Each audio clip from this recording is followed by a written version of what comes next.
Hello, and welcome back to Inquisitor Martyr. Last time, kept going with the Dark Eldar storyline, had to help a planetary governor who couldn't get to the point. Even though it was a very short point of he was being invaded, was under attack by Dark Eldar, but he just kept dragging that one on. But yeah, we'll just keep going with that.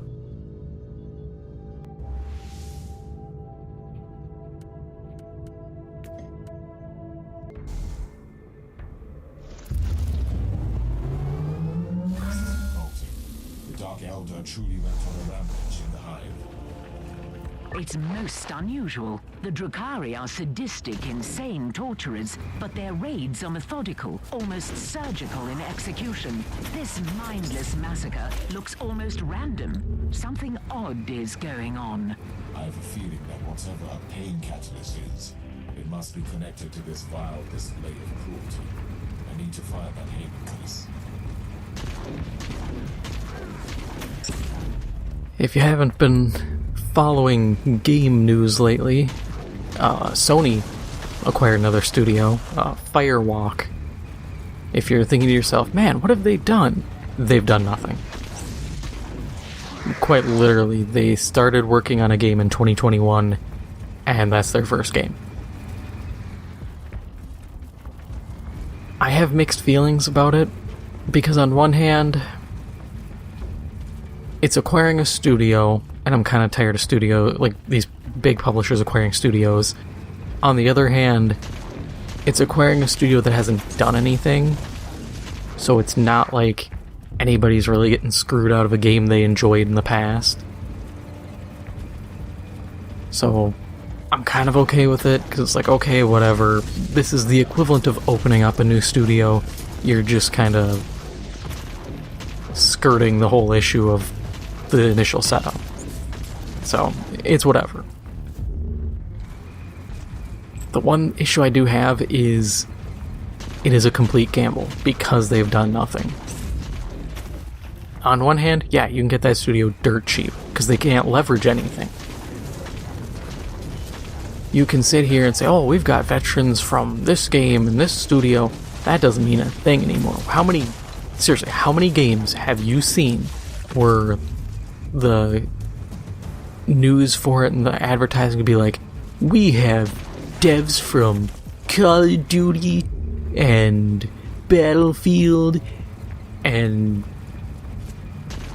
I don't know, Jazz Jackrabbit and Gears of War and Halo, and they'll name off every game, and then the game sucks. Clearly, you either got the bottom of the barrel people, or the people you recruited didn't save your game.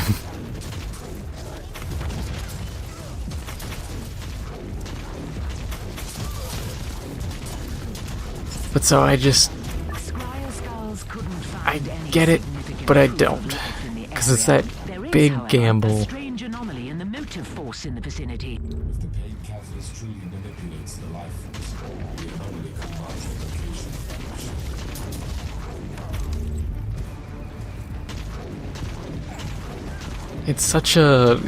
I just find it weird.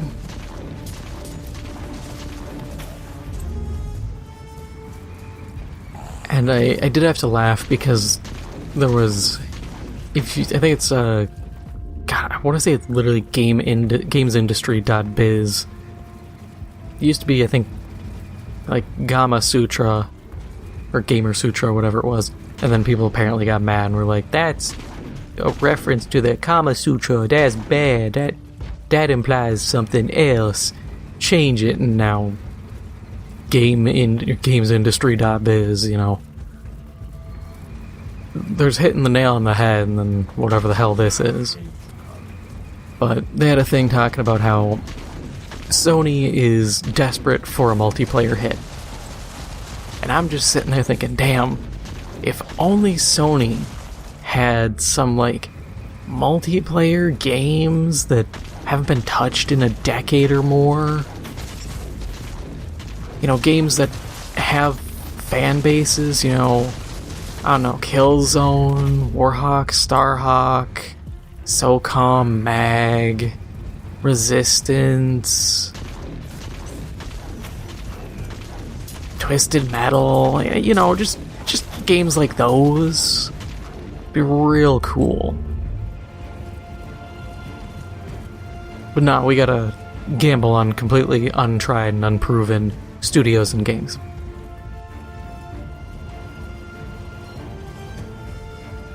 And I know I talk about needing new ideas and not wanting to just have the same games remastered a million times because I get tired of seeing remasters. Sometimes you kind of need to just bring stuff back.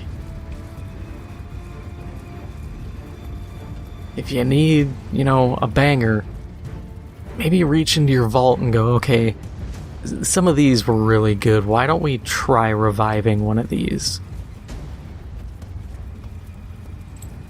Like, I'd love a new Twisted Metal.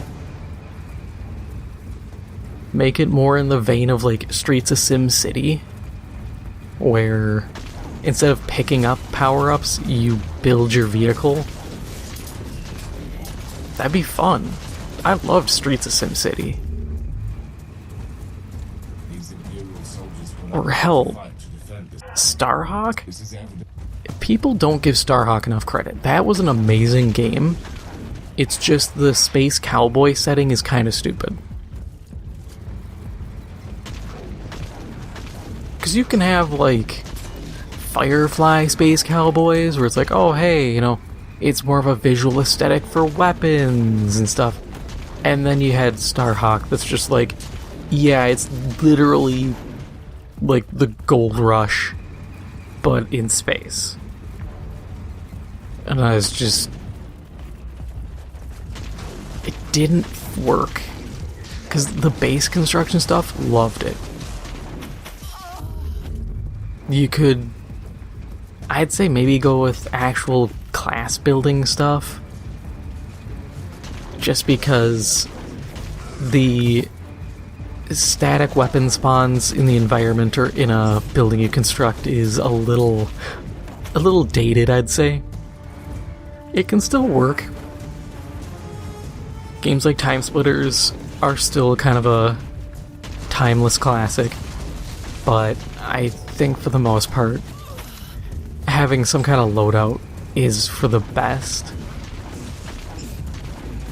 Because otherwise you do have the problem of either people rush a certain building for like a rocket launcher because they know it's OP, or if it's just in the environment, people camp the position. And then it becomes less of, oh, I'm playing the objective, and more of, I'm playing to prevent you from getting a weapon. And that's kind of an issue, because I'm a PTFO kind of person. You know, you're here to play the objective, not fiddle around and farm kills. You get those by playing the objective.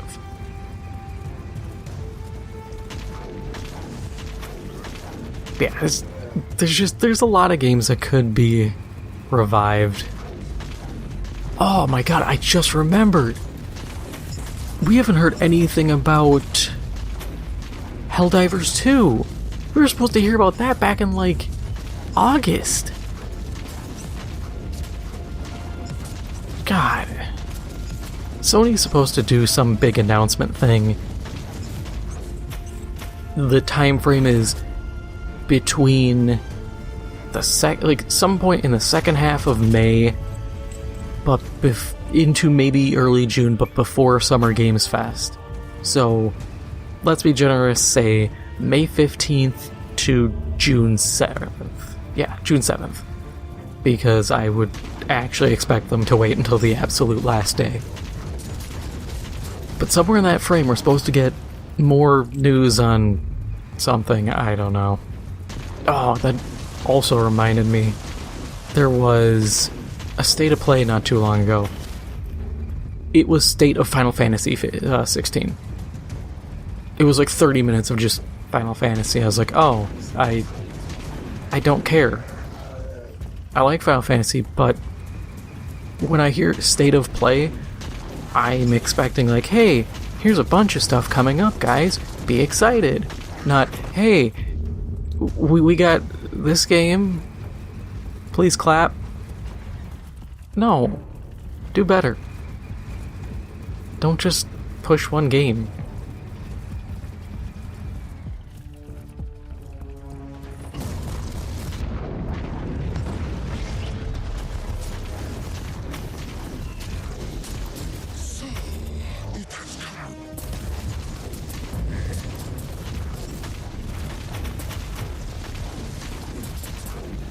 Man, I want Sony to put out something worthwhile.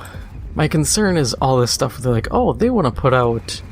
Margos. Yeah. What was it? Like... 10, I think? I want to say it was 10 games as a service by 2026. And I'm sitting here going...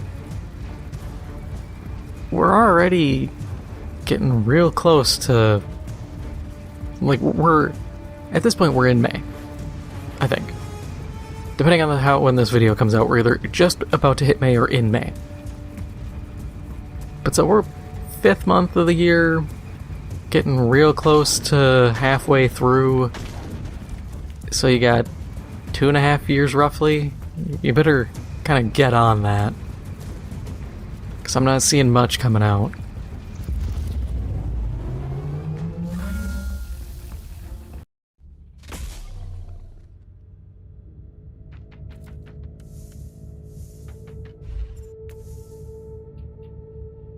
Nothing. Yay, now we can grab that next time.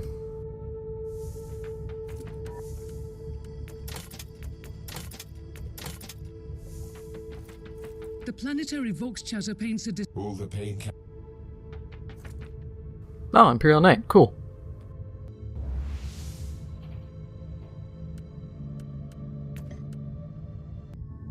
Remember, Knight, that the existence of these pain catalysts is a sin against the machine god. A mockery of everything the Omnisire has taught us. The Auger scanners have successfully detected their location. Destroy them all. A task worthy of my mighty war machine. Onwards!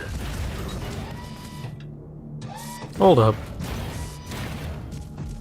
Okay, thought that was a full-on Slanesh flag. I was like, even the Dark Eldar don't rock Slaneshi flags.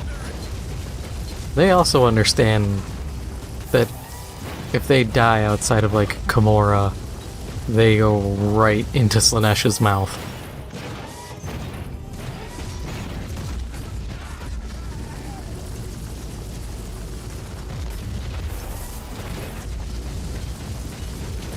Yeah.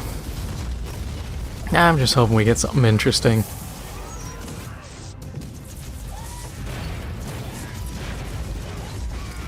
Oh, I also had to laugh. There was, so Nintendo got subpoenaed for this whole merger thing that's still dragging on. And Nintendo's trying to get their subpoena waived. Being like, oh, well, they didn't submit it in time. And I'm kind of laughing because I'm honestly betting the only reason they're pushing this hard to avoid the subpoena is because the guy who's being subpoenaed to talk is also the guy who brokered the deal with Activision to get... Not even Activision, with Microsoft, to get COD on Nintendo stuff for the next 10 years.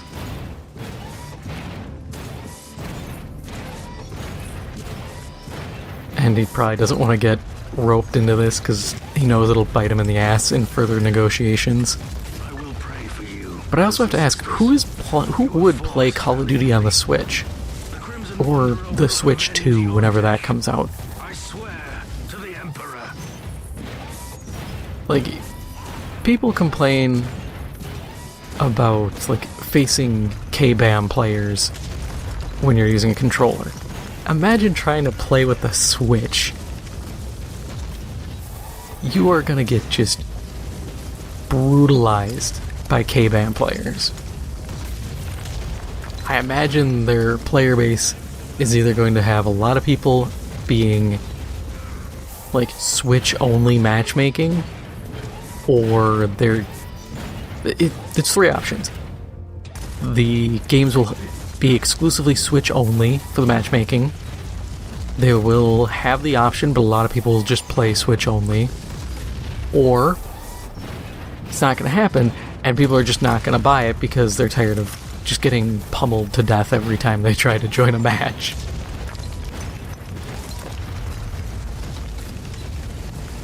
So that's my series of guesses here.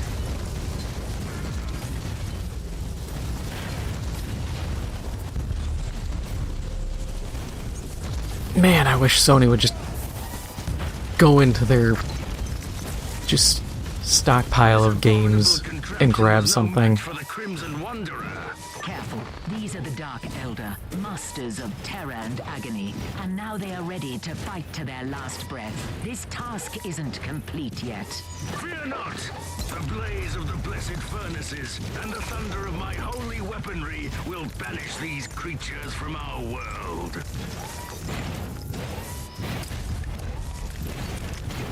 Like, I'd love a remaster, or like a kind of a Resident Evil 2 remake of, like, Resistance. I think that would be fun. Because those games, I think with modern graphics, you bring in all the weapons so that things don't feel as disjointed, and it'd be good. Because, like, that's a problem I always had with, like, Halo. Halo has the most inconsistent enemies and weapon variety I've ever seen. Because there's like the brute plasma rifles, which showed up in Halo 2, I believe, and then never showed up again, to my knowledge. Because then they started introducing like the brute, not even the brute shot, I think that was in 2, but a lot of brute weapons. Effectively giving them their own armory. There was the 3-man vehicle that was essentially like the Covenant version of a Warthog that was driven by brutes in Halo 2. Never showed up again. And stuff like that always bugs me. Because I'm like, why? It's kind of like when Warhammer, with like the Rogel Dorn tank, how they're like, oh, lore, it's always been there, guys. It just didn't get anything mentioned until now. I get it. You know, you can't have all your ideas at the right time. But man, it sucks. Mutilated corpses, grotesque heaps of flesh, piled up like a terrible offering to alien gods. These Xenos raiders deserve the Emperor's justice. Cowards and torturers, all of them.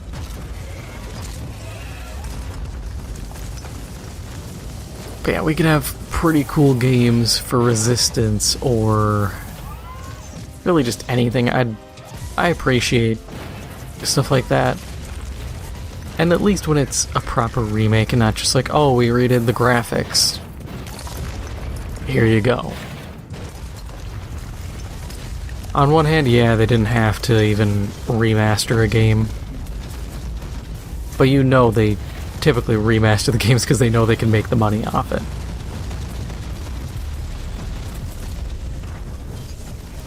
There's a lot of guys here.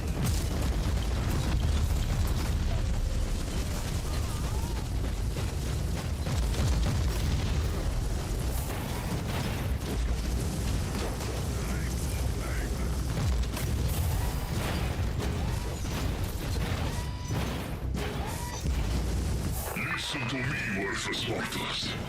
We are the cabal of the giant maze. We are the masters of the nightmare roots. We are the ones who tear wounds into reality. We take what we want. I will give you one final warning.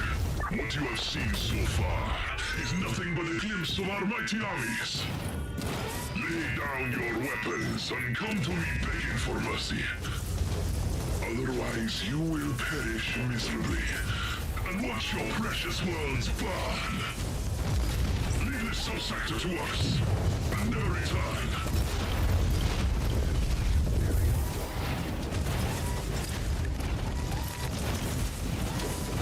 Man, I feel like Games Workshop never does anything cool with Dark Eldar. They have so much potential, and it's just like, let's make another Avatar Arcane. People love those, right? They are, in lore, just practically pushovers that every big bad needs to beat down at least once to show they're a big bad.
Our task is complete.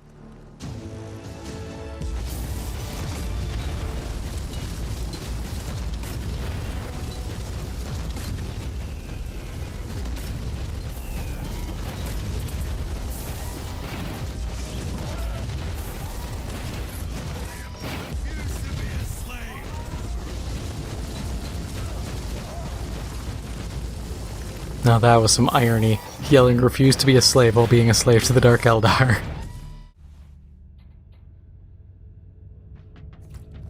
You have a message from the Conclave. I am very satisfied. Inquisitor. Inquisitor. Yay, part 3 of the Dark Eldar campaign. But that is all for now. If you enjoyed this episode, make sure to hit the like button. It helps out the channel a lot. And if you haven't already, make sure to hit the subscribe button. Thank you for watching, and I'll see you in the next one.